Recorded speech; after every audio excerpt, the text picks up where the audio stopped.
Committee Room 30. Sound.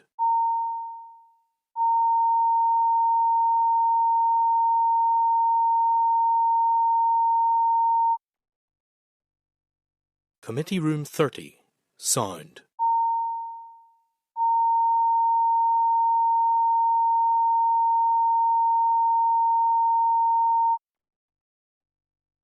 Committee Room 30. Sound.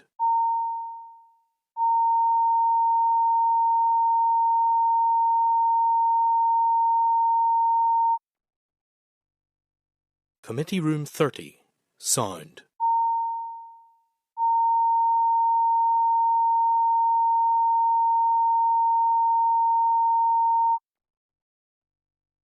Committee Room 30. Sound.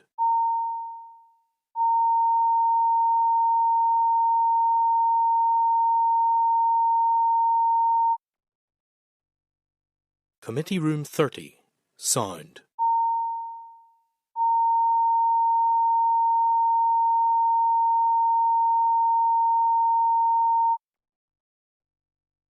Committee Room 30.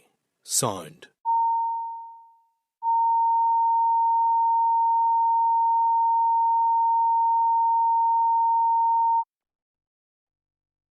Committee Room 30.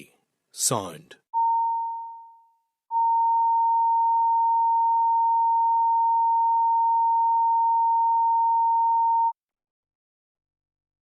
Committee Room 30. Sound.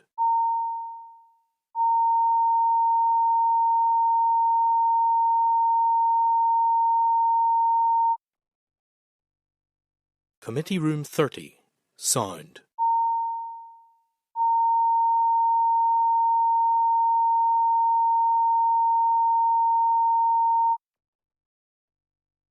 Committee Room 30. Sound.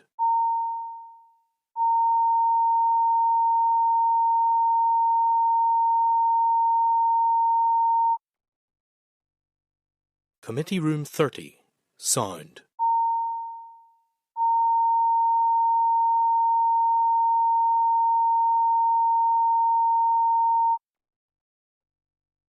Committee Room 30. Sound.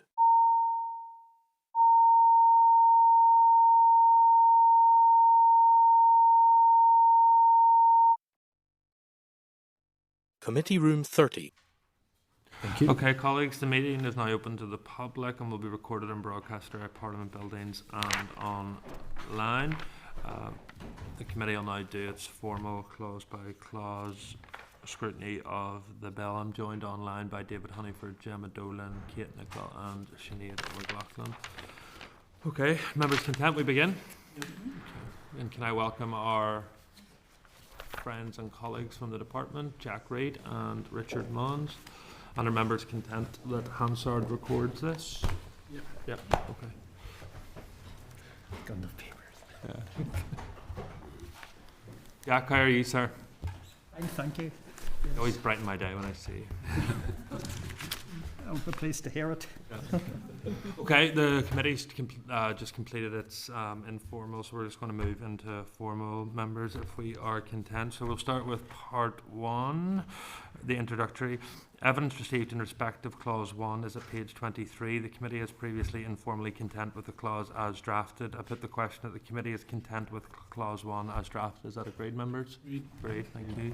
Part 2, office holders action. Evidence in respect of clause 2 to 4 is at page 23 to 26. The committee is previously informally content with the clauses as drafted. Is the committee content with clause 2 to 4 as drafted? Agreed? Thank you. Item 3 then, part 3, removing requirements to seek sanctions. Evidence in respect of clause 5 to 6 is at page 27 to 28. The committee was previously informally content with the clauses as drafted. Is the committee content with clause 5 to 6 as drafted? Is that agreed? Agreed. Thank you. Okay, position of creditors, members. Evidence in respect of clause 7 is at page 29 to 32. There's no amendments. There's no amendments at this stage. Are members content then with clause 7 as drafted? Agreed. Okay. Just want to ask the officials about That's what I was going to do. Sorry. Do you want to say anything on that, colleagues? On Article 7? Yes, creditors. Nothing really. No, you're content. On that, thank you. Okay, no problem at all. We then move to clause 8, members. Is the committee content with clause 8 as drafted? Okay, thank you. Evidence in respect of clause 9 to 10 is at page 36 to 37. The committee is previously informally content with the clauses as drafted. Is the committee content with clause 9 to 10 as drafted? Agreed. Okay, moratoriums then, members. Evidence in respect of clause 11 to 13 is at page 38 and 39. The committee was previously informally content with the clauses as drafted. Is the committee content with clause 11 to 13 as drafted? Members content? No problem at all. Compulsory voluntary arrangements. Evidence in respect of clauses 14 to 20 are page 40 to 42. The committee was informally content with clauses as drafted, subject to reassurances in respect of virtual meetings, which have now been agreed. Is that correct, colleagues? Yes. Yep. Okay. So are the committee content with clauses 14 to 20 as drafted? Agreed. Thank you. Administration then, members, is in respect of clauses 21 to 22, page 42. The committee was previously informally content with the clauses as drafted, subject to reassurances in respect of virtual meetings, which have now been agreed. Is the committee content with 21 to 22 as drafted? Agreed. Thank you. Okay. Receivers and managers. Evidence in respect of clause 23 to 24 is at page 43. The committee was previously informally content with the clauses as drafted. Is the committee content? Great, thank you. Winding up then, members, is in respect of clauses 25 to 58, pages 43 to 62 in the evidence pack. The committee was previously informally content with the clauses. Is the committee content with clauses 25 to 58? Great, thank you. Evidence in respect of clauses 59 to 62 and other provisions is at page 62 to 64. The committee was previously informally content with the clauses as drafted. Is the committee content with clauses 59 to 62? Great, thank you. Individual voluntary arrangements then. Evidence in respect of clauses 63 to 73 are at page 64 to 69. The committee was previously informally content with the clauses as drafted. Is the committee content to approve clauses 63 to 73 as drafted? Content, thank you. Bankruptcy then. Evidence in respect of clauses 74 to 87 is at page 70 to 78. The committee had previously informally content with the clauses as drafted, subject to further reassurances from the department in respect of clause 85. So that was just colleagues that Northern Ireland would be in the same position as England and Wales. Our evidence to date has suggested that that is the case, but just checking that. Yeah. Yes. David, are you happy with that, sir?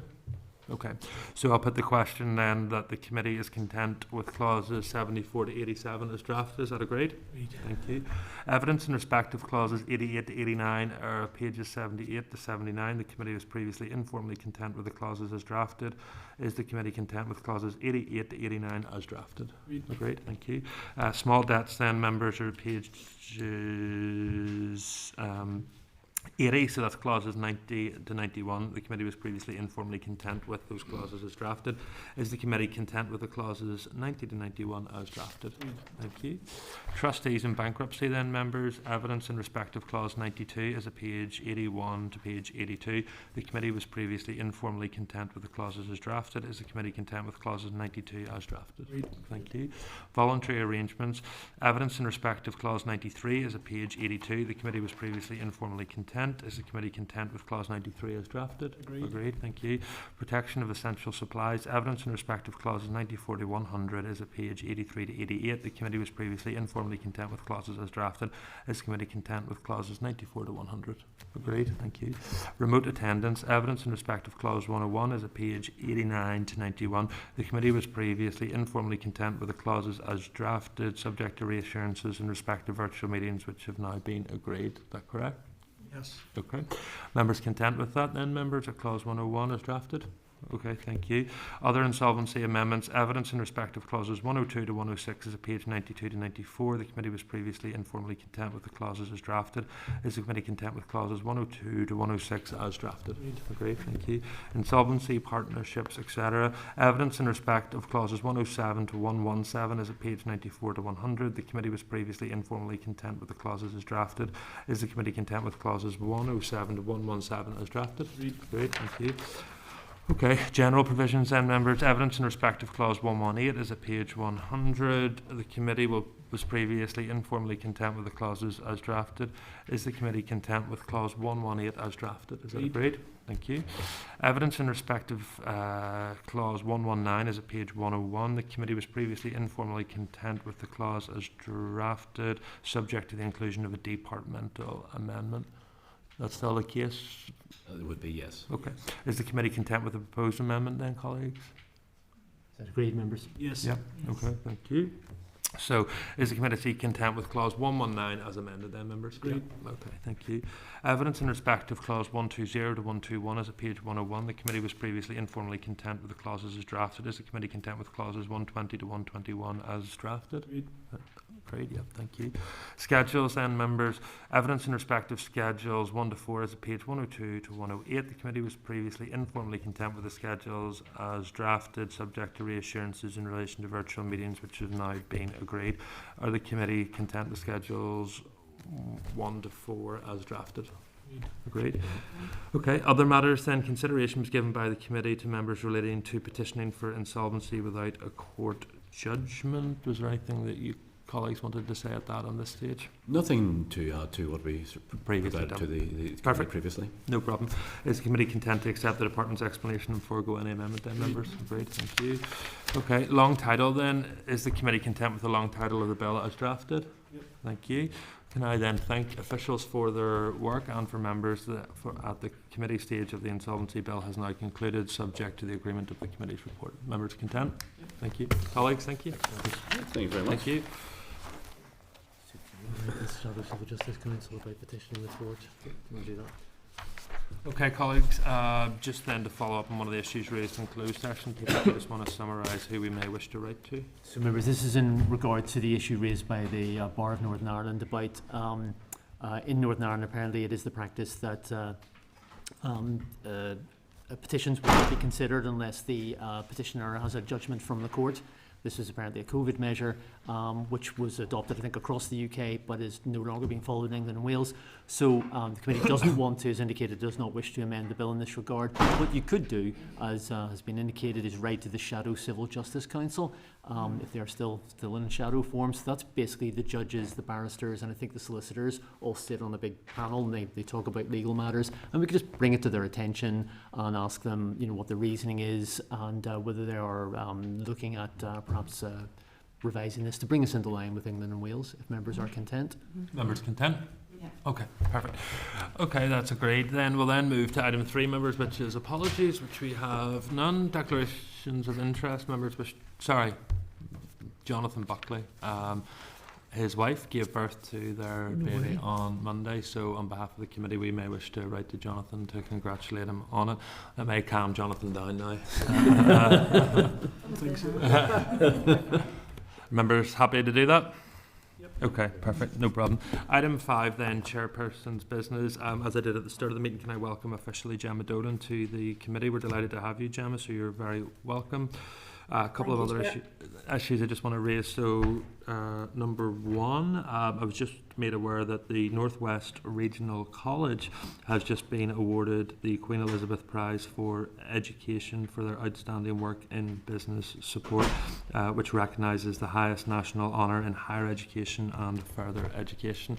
Are members content that, as the Committee for Promotion of the Northwest, we write to congratulate our friends and colleagues in the college? Are members content with that? Yeah. Okay, perfect. Yes, absolutely. And I think it was a great accolade last night, and no excuses now for not bringing FDIs to the Northwest. We've got the skills, we're available, and we're ready. Thank you very much indeed for that, Sinead, and I know that your remarks will be echoed by both Padraig and by Gary in that regard. Just one other issue, members, is that yesterday, it's my understanding at the executive that the executive approved a request from the Minister for Finance in relation to the Northern Ireland Growth Fund. So the Minister for Finance was contacted by the Minister for Housing and Local Government at Westminster to state that there was a capital budget of around £3 million available in year to spend by the Executive to support business development. The Executive has taken a position that that would be used to support North City Business Park's expansion in North Belfast in my constituency, but ultimately the decision lies with the Secretary of State for Housing and Local Government and by the Northern Ireland Office to finally approve that. There was a limited number of projects that were obviously going to be able to spend the £3 million in year, but the Executive has taken a position to support that project. I was just going to seek members' agreement that we as a committee would also endorse that position of the Executive and reflect that to the relevant Westminster department. Members content? Okay, thank you. We then move to item 6, which is draft minutes at page 296, where they'll find a copy of draft minutes of the meeting from the 19th of November. Members content, I sign those as a true and accurate reflection. Thank you. Matters arising, members, any? None? Okay, we'll then move to item 8, which is our briefing from Reid on the background of the RHI Closure Non-Domestic Scheme Bill, and I refer members to page 307. And can I welcome Aidan and Karen from the Assembly Research Team here to committee and hand over to them to give a opening briefing to the committee. Thank you, colleagues. Thank you, Chair. As you mentioned, we're here to talk to you about the RHI closure of the non-domestic scheme bill. I'll briefly cover the policy side of the bill and then hand over to Karen, who will discuss some of the public purse considerations. To provide context, the bill includes a timeline of the events leading up to the introduction of the bill. This begins on page 316 of your packs. I won't dwell on this as members are well aware of how we got here, but there are 3 key recent developments. The New Decade New Approach commitment to close the non-domestic RHI scheme and replace it with a new support scheme, Ofgem's notification that it would no longer administer the scheme, and the Executive agreement to introduce the bill alongside a public consultation on the closure regulations and the subsequent introduction of the bill, obviously on the 6th of October. Turning to the bill itself, it contains one substantive clause. That clause is enabling. It would provide the Department of the Economy with the power to make regulations to partially or completely close the non-domestic RHI scheme, to set out how the closure would be administered and financed and how payments would be made. The paper raises a few scrutiny points around Clause 1. First concerns the use of secondary legislation. The bill allows DfE to introduce regulations to close the scheme using draft affirmative procedure. That means that the Assembly will vote on the draft regulations before they are made. It's worth noting that the regulations that introduced the 2012 scheme relied on the same procedure. The report on the RHI inquiry found that regulations were not subject of detailed consideration and debate by the Assembly, and highlighted the importance of the committee's scrutiny role and ensuring that the committee had sufficient information to carry out its functions. Clause 1.6 of the bill would provide the Department with the power to alter the existing scheme and the sums paid under it until it was completely closed. It's not clear from the bill or from its AFM how the Department intends to use this power. For example, we do not know if it would do so to account for changes in fuel price differentials, as it has done in the past. As such, the committee may wish to seek clarification on the intention of Clause 1.6.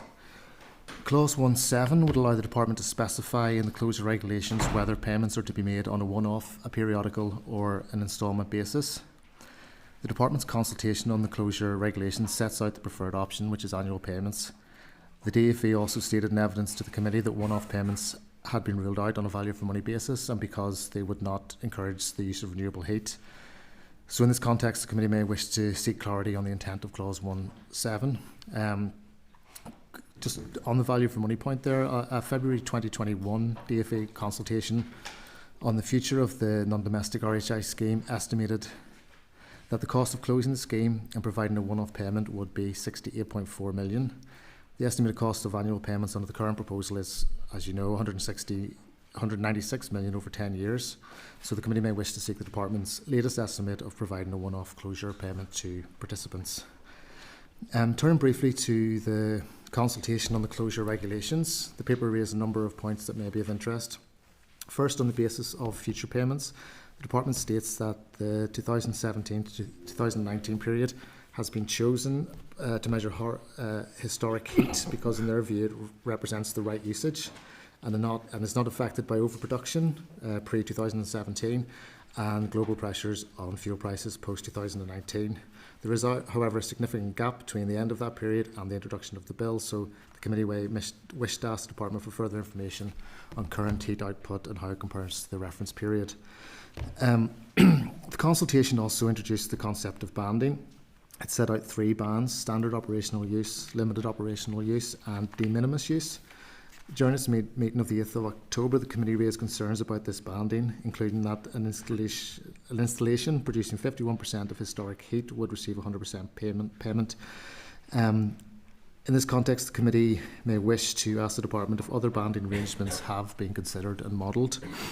Finally, there were some questions relating to the compliance proposals set out in the consultation. For example, comparing statements to the committee on the 8th of October with the consultation, it's not absolutely clear whether fuel records and photographic evidence will be required annually or upon request.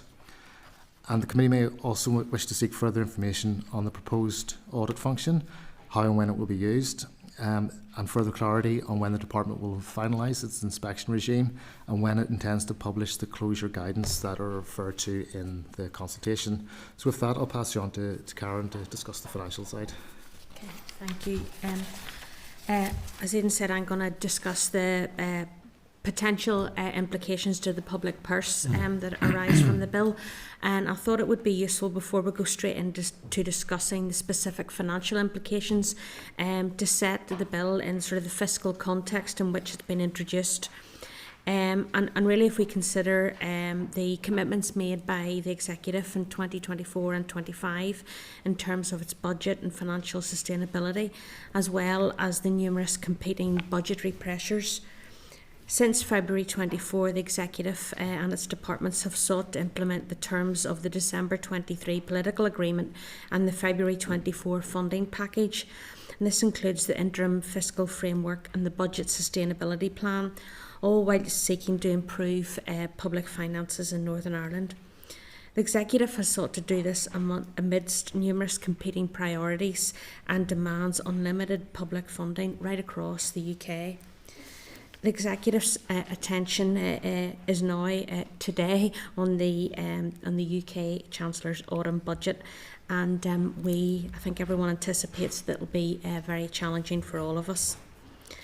In January and in subsequent announcements, the Minister for Finance highlighted that there are ongoing pay and inflationary pressures and growing demands on public services in Northern Ireland. So really, in short, there are a range of fiscal challenges facing the Executive, not least the reserve claim of 119 million to cover the potential settlement following the PSNI data breach, and the 100 million overspend to cover the health service staff pay parity awards. So really, the bill has been introduced in a very challenging context for public finances in Northern Ireland. If we go on then to consider the implications for the bill itself, as noted in section 2 of your bill paper, and as Aidan mentioned as well, the bill is technical and would, if enacted as introduced, empower the department to make regulations to implement the closure of the scheme. Therefore, whilst the bill itself doesn't contain direct financial implications, it would establish the regulatory framework that would allow ongoing payments of 196 million and administrative expenditure of 17 million over 10 years. When the DFE officials were in committee on the 8th of October, they stated that these costs had been approved by Treasury and were state aid compliant. So we examined the administrative costs and the closure payments in a wee bit more detail. And in relation to the administration, as Aidan mentioned before, Clause 1 of the bill really gives DFE the power to partially or completely close the existing scheme. Furthermore, the bill, if enacted as introduced, provides the provision for administration and financing of such closure. This clause is necessary as previously the scheme was administered by Ofgem on behalf of the department, and in 2023 Ofgem informed the department that from April 26 it would no longer administer the Northern Ireland scheme. Ofgem's roles and responsibilities in that administration included collecting meter data, processing applications, making payments, conducting inspections and performing fraud checks. Information provided to RAISE by the department indicated that since 2020 the average cost of the Ofgem administration was $892,000. And given that Ofgem are no longer providing this support to the Northern Ireland scheme, it is clear that the department need to put an administration function in place. And the department's tasks going forward will probably cover payment processing, fraud detection and compliance monitoring, contractual and operational costs and staffing systems. So, although the bill provides the legal framework for these administrative activities, it does not specify the scale or duration of the administrative functions, and nor does it set out the associated costs. Following a request for further information, DFE provided a further breakdown of their expected annual administration costs. As you can see in your bill paper, they're expected to average around 1.4 million a year, with the greatest costs of almost 4 million occurring in this financial year. With that in mind, the committee may wish to ask DFE why is there considerable variation in their annual administration costs if they've projected out over the next 10 years. Further information provided by DFE to RAISE shows that the department has allowed for 18 full-time equivalent staff to support the administration of the closing of the scheme, and this ranges from grade 7 principal staff to administrative officers. DFE officials also noted that their costs include other administrative costs such as IT systems and inspections. But the committee may wish to ask the department for further detail as to why the anticipated average administration costs of 1.4 million per year are considerably more than the average of 892,000 of Ofgem administration costs. The other main area of cost to the public purse is obviously the scheme payments themselves. And as noted in the DFE consultation document, the administration of quarterly periodic payments based on metered heat will be replaced by annual payments based on historic heat, as Aidan has just mentioned. And these annual payments will continue until the date the participant would have left the original scheme, thus bringing the scheme to a graduated close. In the committee meeting in October, DFE officials stated that the anticipated 196 million required to close the scheme would be provided by Treasury and not from the Northern Ireland Block Grant. Based on that, you may wish to seek further clarification from the department about when and in what format those payments would be made. And as Aidan noted as well, in relation to the payments, the department have proposed 3 bandings, 3 categories. So under 5% usage of your boiler, you'd get a de minimis payment. 5 to 50% usage of your boiler, you would get 50% payment, and 51% or more usage of your boiler, you'd get 100% payment.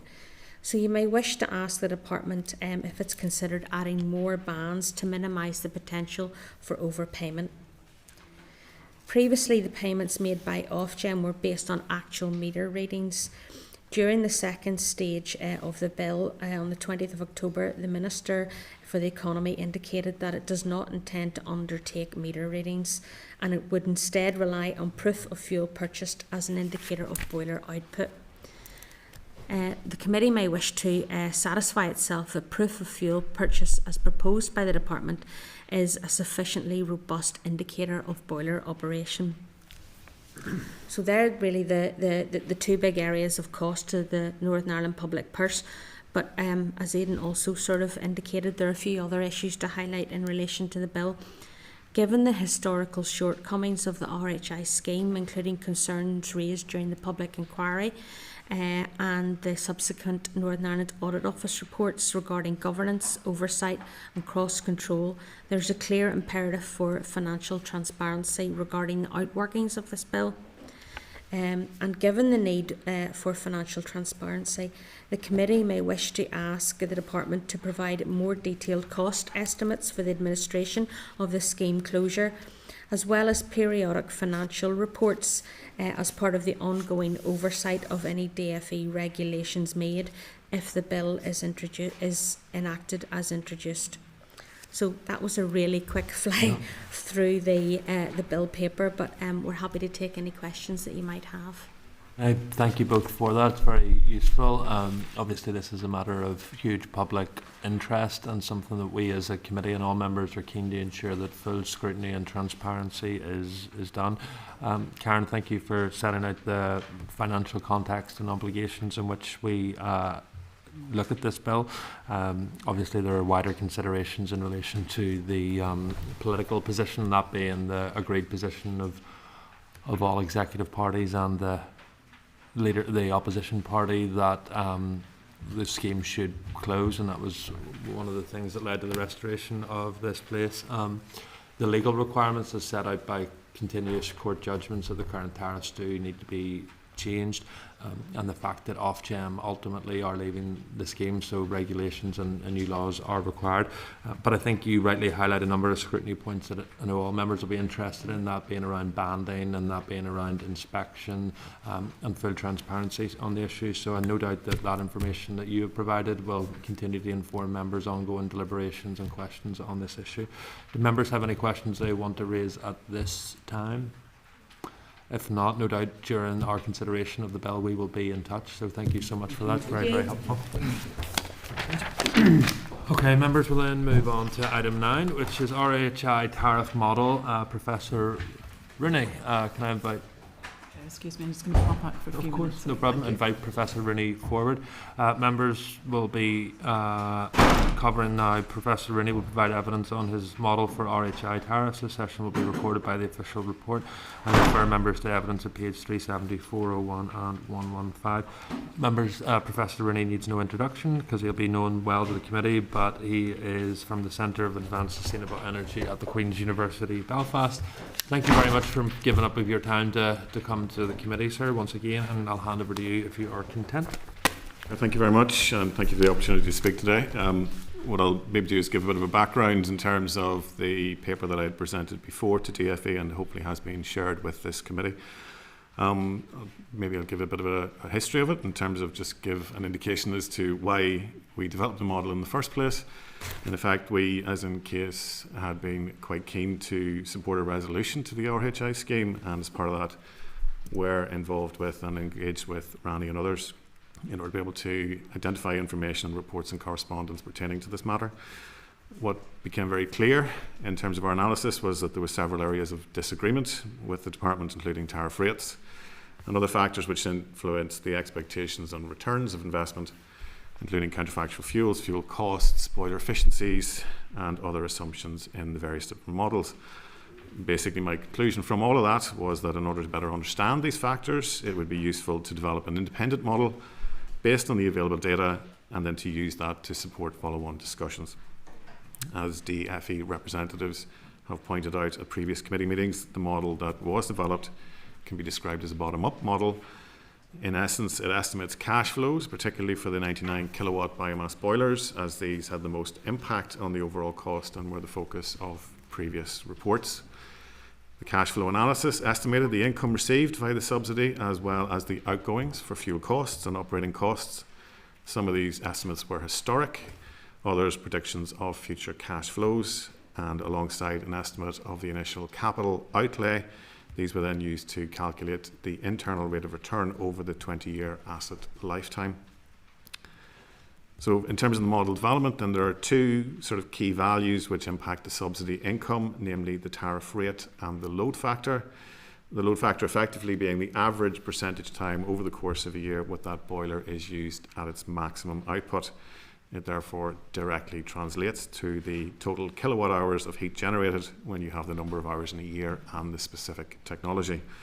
That combination of the tariff per kilowatt hour and the total kilowatt hours of heat production in a year determine the payment that must be made and must be considered together when evaluating the overall cost of the scheme and obviously of the committee would be very aware that the original RHI overspend issues came when there was a disconnect between those two values. So the outgoing cost then relates to the fuel type, efficiencies, maintenance, hassle costs, etc. And it is in those areas where most of the complexities arise given the range of values that exist. For example, the counterfactual fuel costs, including the choice, for example, biomass versus kerosene, biomass versus LPG, natural gas, and so on. What are the actual hassle costs for users? Should the ancillary equipment be included? How much the annual maintenance is for a given technology, and are financing costs eligible? Some of these have been highly variable over the past decade, most notably the fuel costs, and this has had a significant impact on decisions relating to the point-in-time tariff setting. For example, if favourable conditions are assumed regarding the biomass pricing, then the tariff can be set quite low, only for fuel costs to rise sharply in response to things like the Ukraine-Russia war, pivoting effectively the scheme into a highly unfavourable position. So some of the key decisions and assumptions used to develop my model are that LPG was used as the counterfactual fuel, and it was the differential cost of the heat delivered using either to give a net benefit or deficit to participants. So for example, if LPG is more expensive than biomass, then there is a net benefit to the participant from using biomass because it's cheaper. Versus the counterfactual, if LPG is cheaper than the biomass, then there's a net deficit to users because it's more expensive to use biomass versus LPG. The capital cost estimates were then estimated from reports including the core ancillaries. Hassle and maintenance costs were taken as a percentage of the overall expenditure and capital expenditure, and that was 5%. Financing costs were considered in early parts of the model, but then dismissed effectively for the overall tariff calculation. RPI values were used to predict how those costs would change over time, historically and out into the future, assuming that we are now in a more steady state, hence the 22-23 financial crisis or cost of living crisis jump was dismissed going forward. To simplify the calculations, only a Tier 1 tariff was used alongside the cap of 15%, which is similar to the current state. The reason for that was because I had no specific data on the actual usage figures post-2017. Prior to that, payments to boilers were in the public domain and were able to be used to give an indication of the number of boilers that were operating as well as payments received to date. So boilers which had historic pre-2017 load factors greater than 15%, with a capped at 15% moving forward, those below 15% retained their current load factor value. And then the calculations were performed for all 1,262 boilers on that original list. Those are the 99 kilowatt boilers. And then the average rate of return calculated for all of those together. So that's the basics of the model. Based on all of that, the key result is that when a tariff in my model is set at 7 pence per kilowatt hour, then the average rate for those 1,262 boilers was 11.9%, just below the 12% state aid cutoff. So that 7 pence per kilowatt hour is obviously matched to the 15% cutoff in terms of load factor. Total estimated cost then for that, based on my model for the 99 kilowatt boilers over the next 10 years was around 126 million. This leads then to key differences with the DFE model, but in essence the two models broadly agree. The key differences here that DFE could clearly draw from a much more detailed data set from Ofgem in terms of the actual usage figures, and then that led to the proposed use of the 2017 to 2019 banding, which has been just discussed at in the previous part of this meeting, which I actually think is fair. Based on the information that I have seen, there was a number of different load factors and dates chosen, which have been presented in the DFE model, and that one does seem to be the most representative of fair use. Secondly, it allows for future payments then to use both a Tier 1 and Tier 2 tariff rating, so slightly different than my model, which capped everything at the Tier 1 band. But overall, this means that the DFE model is probably in the region of around 12% more expensive than my original model, coming in at around 141 million for those 99 kilowatt units. And that can be easily explained by the larger estimated heat output than my model would have predicted, and also the fact that kerosene was used in there as a counterfactual in their model versus LPG in mind. But basically, the DFE Tier 1 and Tier 2 tariffs of 6.1 and 1.7 with a 15% cap is on average slightly more beneficial, but in line with effectively my model, and is overall, I think, again, fair. So on the whole, I think it is a fair and reasonable tariff rate based on the data that I have and the modelling that I have done. Clearly, participants and bodies like the UFU and Rooney and others will have greater knowledge of the historic factors and are therefore in a better position to advise on the impacts of that history. So just as been raised, banding has been an issue and was introduced. So banding was not part of the original model, but I have been looking at that issue because I know it is something that is important. And we have had these discussions with DFE around the various different banding opportunities and what that might look like. So I have looked at it. Banding has clear advantages and disadvantages. The advantages include that it offers a streamlined process for DFE and participants. It does lower operational cost. It does provide increased flexibility to operate as in terms of participants, and it allows for better financial planning for participants as well as the department. But it does need to be weighed up against the disadvantage of what would be considered an overpayment relative to meeting for the same amount of heat generated. So that's quite clear. I suppose things to keep in mind are that if you are of the view that participants are entitled to a fair return on their investment in line with the 12%, then the modelling work, what it does show is that the 99 kilowatt boilers should continue to receive a payment almost irrespective of how much fuel they would use. This comes about by the fact that there's a relative insensitivity over the last 10 years of the scheme to essentially the fuel price differential costs, assuming that we are not going to have another energy crisis over the next period.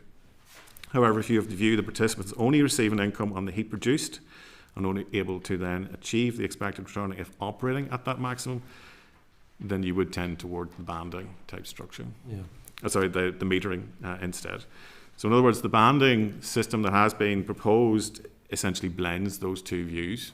It aims to try and encourage people to maximise the boiler use in line with their historic values while protecting their incomes, even if there is some variability in the output of the scheme, and it allows boilers to remain on the scheme for future use as required.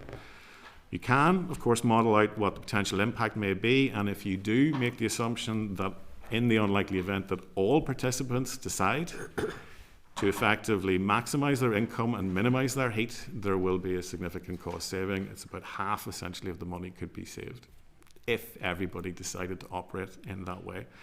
However, if only a small number of participants purposefully or are required in order to operate in this way for any reason, then the saving to the taxpayer significantly reduces.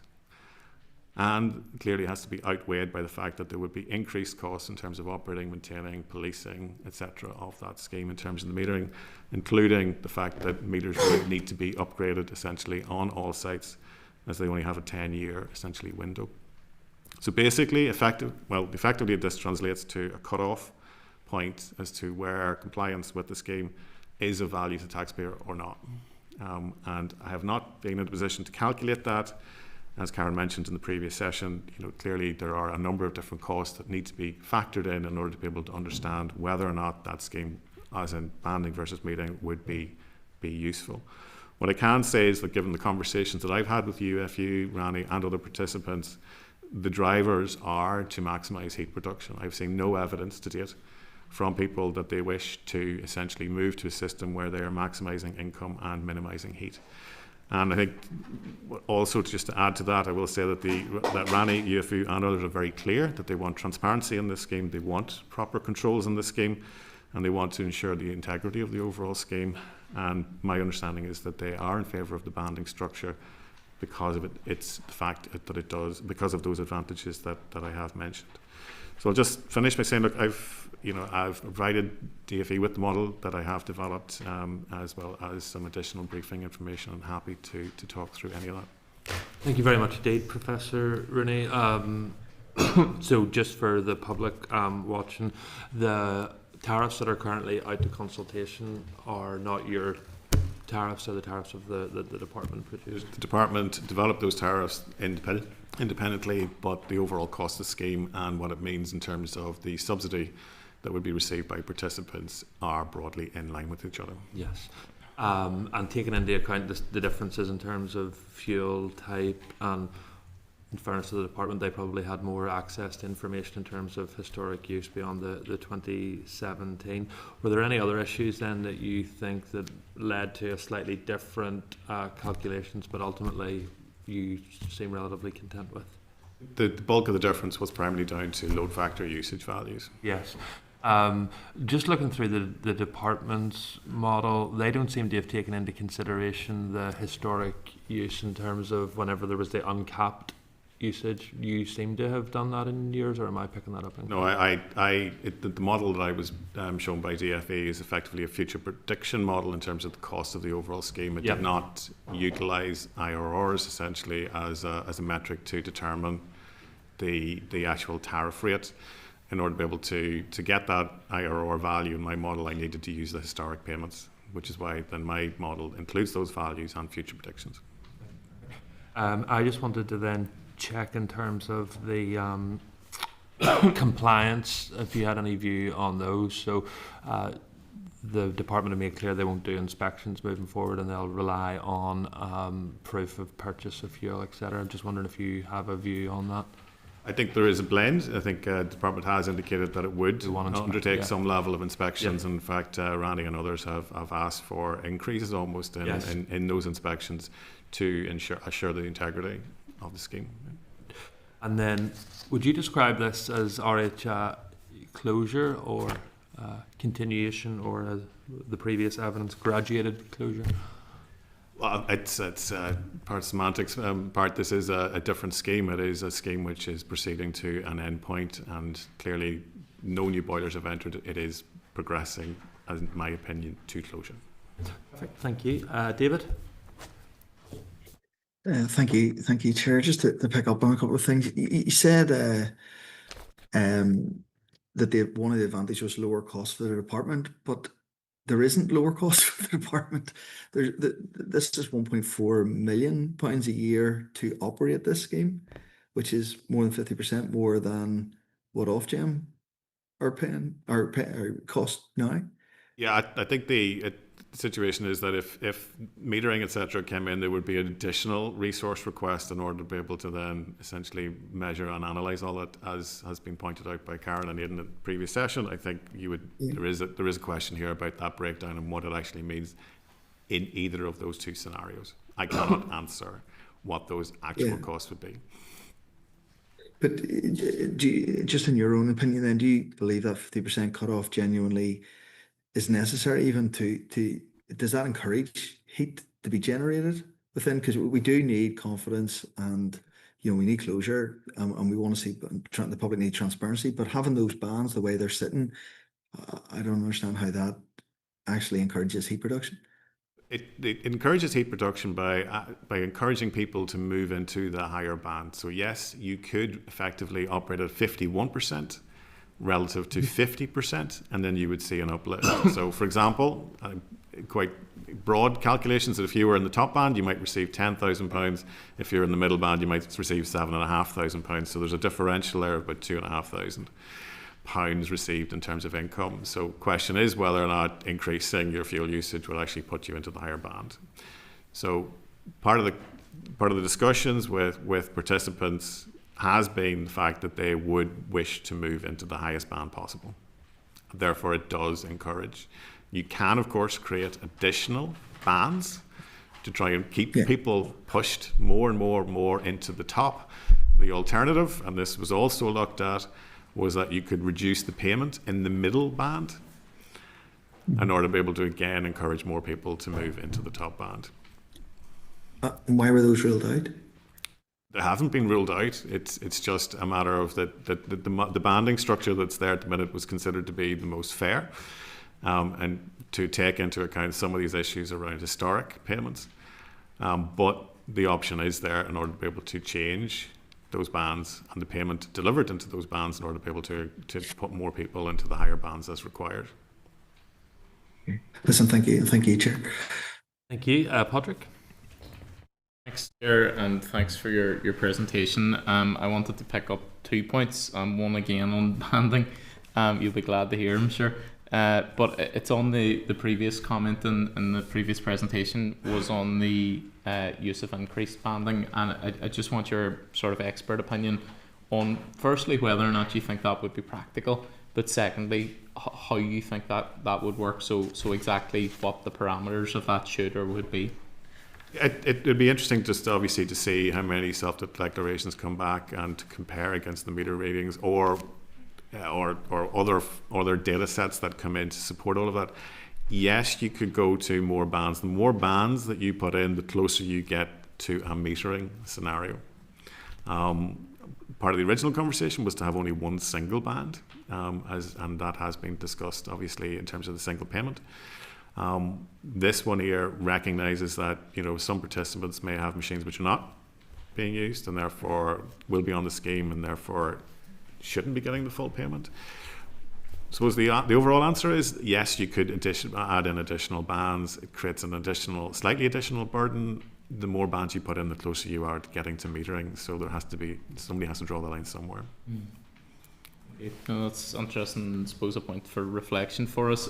Just my second and final point is around the fuel price, the fluctuations which you've mentioned, and you've mentioned some ways that those could be mitigated against. But in terms of that, are there any sort of definitive ways that you can mitigate against that? And I suppose the second part of that question is, are there any review mechanisms which should be looked at as part of the scheme to ensure that there is an ongoing review throughout the scheme?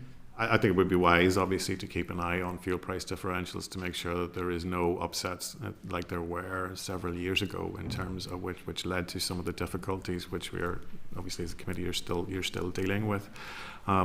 Is there any way to mitigate against it? I don't think so. Some of these are geopolitical issues. We hope that we are going to be in a more stable period for the next number of years, but there's no guarantees on that. Clearly, being able to support and grow the market in terms of biomass would also help to shore up local supplies.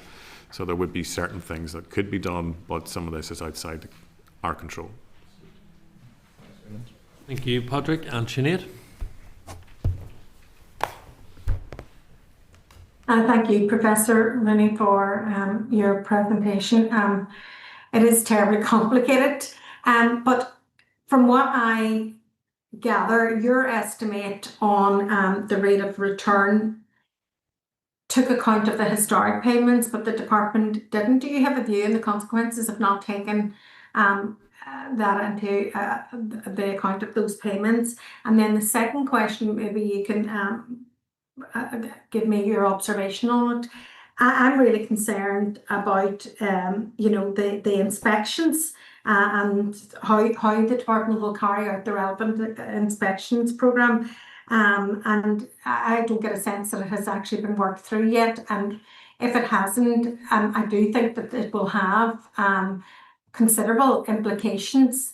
I think, as others have said, we really need transparency and good governance around this programme, and the two go hand in hand. Absolutely. So in terms of the first part there, which is around the internal rate of return, my understanding is that there were two worksheets effectively developed by DFE. One was the tariff setting worksheet, which would have included some of that kind of analysis. There were previous models which I have seen, which were quite simplified in terms of understanding the internal rate of return calculation. That was different than the model that I had a look at from DFE, which was simply that future prediction. So it looked at the cost of the scheme based on tariff rates which had been imported in from essentially other work. So hopefully that helps. Yeah, and then the inspections. Yes, so then the inspections, so just to kind of again point out that this is something that both UFU and RANI have also indicated in terms of what those inspections, they welcome them. They have suggested to DFE in various different meetings, even spot inspections coming through in order to be able to encourage behaviours.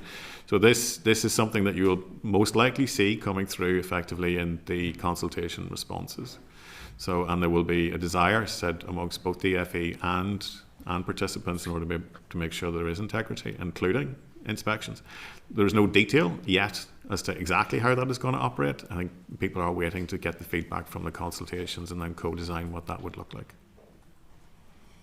And then I suppose I have to ask, obviously you have given the preferred modelling, but there is real concern out there whenever you look at the cost of that and the ongoing cost, and then when you compare it to what we learn that, you know, a one-off payment would provide much more value for money for the taxpayer. And can you just talk to that one-off payment? I can't remember, I think it's about 67 million vis-a-vis 196 plus obviously 17 million pounds for administration costs over the 10 years. The one-off payment seems much more value for money, but obviously you talked at length about the fairness of it. So can you just talk to that, please? Yeah, so the one-off payment is effectively, it's almost like it's just a simple closure. It is just to say that here we're going to pay off effectively your boiler and everybody just walks away. The reality is that a lot of people entered into this scheme in good faith on the basis that they were making an investment and then they were able to be in a position to make a return on that investment. Simply closing down the scheme and calling it a day, asking them to walk away without actually realising the full benefit of that investment was always an option, and it was always going to be the cheapest of the options. In this particular case, moving towards closure in terms of the full payments, as we've described, encourages the generation of renewable heat, i.e. it is in line with the original intent of the scheme, and makes that continued, or allows people who made those investments to continue to receive on that basis. And that's where the difference between those two numbers come from. Yeah. So it's essentially not a value for money.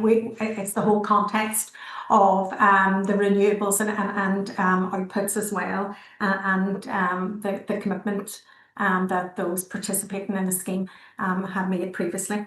Okay, thank you very much. Thank you. Thank you, Sinead. Diana? Thank you, Chair, and thank you, Professor Rooney, for your presentation. Sorry I missed part of it there. I wanted to ask, really, the public perception piece and the transparency that other members have alluded to. You know, how convinced are you that the banding will satisfy that public perception with those wide bands that are given? Yeah, it's a very interesting point, and it is one that is potentially controversial in the sense that, yes, you can, if you take the view that people will try to maximise income and minimise heat, then yes, the public would benefit. However, if you take the view that most participants will choose to maximise the heat output, then that disappears. So banding only tries to effectively encourage more and more people to essentially move into the higher tier. So there is a public perception interest story here. There is a kind of a need to monitor it, and there is a need to basically try and track it as much as possible and work with the sector in order to make sure that people are actually moving towards the higher usage figures as they have indicated that they will, relative to those who may wish to try to maximise income and minimise heat. So I think it is something to keep an eye on, but it is only something you can really keep an eye on once it is operating. And just also looking at future support schemes for renewable energy, have you recommendations for the monitoring of those based on the modelling you've done in this role? In this case, we have not. Well, we have opinions around how we might be able to use additional funding in the future in order to be able to encourage the uptake of renewable heat across Northern Ireland and to benefit the overall economy. That's still ongoing in terms of how we would do that. But the governance story behind RHI has clearly influenced what would be required, as well as the other costs associated with it. It's a very expensive but very interesting learning journey. Thank you very much. Well, that is all the questions we have at this stage. Colleagues, though, no doubt, Professor Rooney, we will hopefully try and indulge your kindness, and during our consideration of the bill we'll probably be in touch. So thank you so much for your time and your expertise on this issue. Much appreciated. Thank you. To move back to the department, it was basically said in the raised bill. Yep. So our members' content then, we've share with the department a copy of the raised bill and then seek their views on those. Members content with that? Okay. I'm going to move then to correspondence, members, at item 10, and they begin at page 437. Members are asked to note a response in respect of student enrolment and engagement with counterparts in the Republic of Ireland. The Minister appears to indicate that universities can elect not to allocate their Mason places to students from the Republic of Ireland. Are members content we just seek clarity from the universities on this, if that is the case? My previous understanding, I could be incorrect, was that that wasn't a decision that universities could or could not make, but happy to take any other views on this. Agreed then, thank you. Item 3, members are asked to note the annual report and accounts for the General Consumer Council for Northern Ireland 24-25. Members content to note? Yep. Thank you. Item 4, members are asked to note a departmental briefing paper providing an overview of the final outturn position. Is the committee content to note? Yep. Thank you. Item 5, members are asked to note a memo from the Committee for Finance in respect of the Administration and Financial Provisions Bill. Members content to note? Yep. Item 6 again is for noting. Members content to note? Thank you. Item 7 again for noting is a copy of the Department's Energy Security and Net Zero holding response to the Northern Ireland Scrutiny Committee. Members content to note? Yep. Item 8 is correspondence from the Belfast Harbour. Members content to note? Yep. Item 9, members are asked to note response from the Northern Ireland Skills Council. Members content to note? Yep. Thank you. Item 10, members are asked to note information from Queen's University. Members content that we forward this response to the Consumer Council? Yes. Thank you. Members have any questions at this stage on this correspondence? If not, item 11, forward work programme. Peter? Thanks, Chairperson. Thanks, members. So the forward work programme is page 576. So next week is pretty heavy going. So it's the Invest NI, just giving an update on various matters. And also what we're endeavouring to do is to get RHA, NI and UFU and possibly FSB, we're not sure about them yet, as well to give evidence on the RHI closure bills. That would be the major one. That they're struggling a wee bit getting the paper together, but it's just because we put them under a bit of pressure time-wise. So that's the plan for the 3rd. The 10th then will be, hopefully the department has agreed to come and talk about Matrix AI recommendations and what they're doing about that. I had tried to get them in to talk about December monitoring, but they won't come. They will come in January, but they won't come in December to talk about that, unfortunately. So 10th December might be a bit later then than I would have liked, but there we go. And as I said last week, we'll be back good and early after Christmas, 7th of January, but I believe we've been beaten to it by TEO to being the most eager committee, and they're going to be back before us. But that on the 7th of January. That week as well. Yeah, that's to hear from the Minister on the 7th of January, and hopefully we'll have the Chancellor's statement today. The executive will get their envelope with their money in it, and basically they will then go into a corner, work out what their budget's going to be, and hopefully the Minister will be able to come along the 7th of January and say, good deal, bad deal for the Department for the Economy, and we'll know more about that then. Also hopeful that the department will come on the 14th of January to give us the feedback to the RHI consultation, which is closed about 2 days ago. They've confirmed, okay then.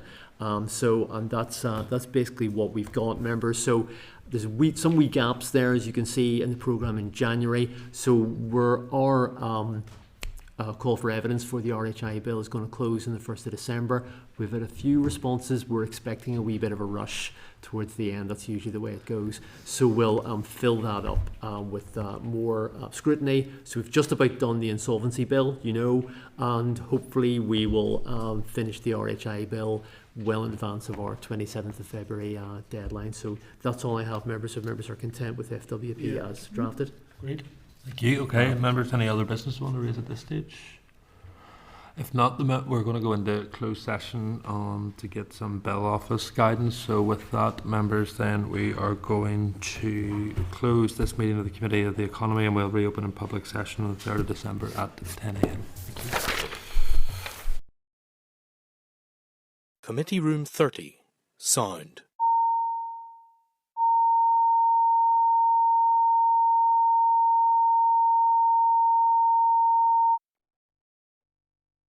Committee Room 30. Sound.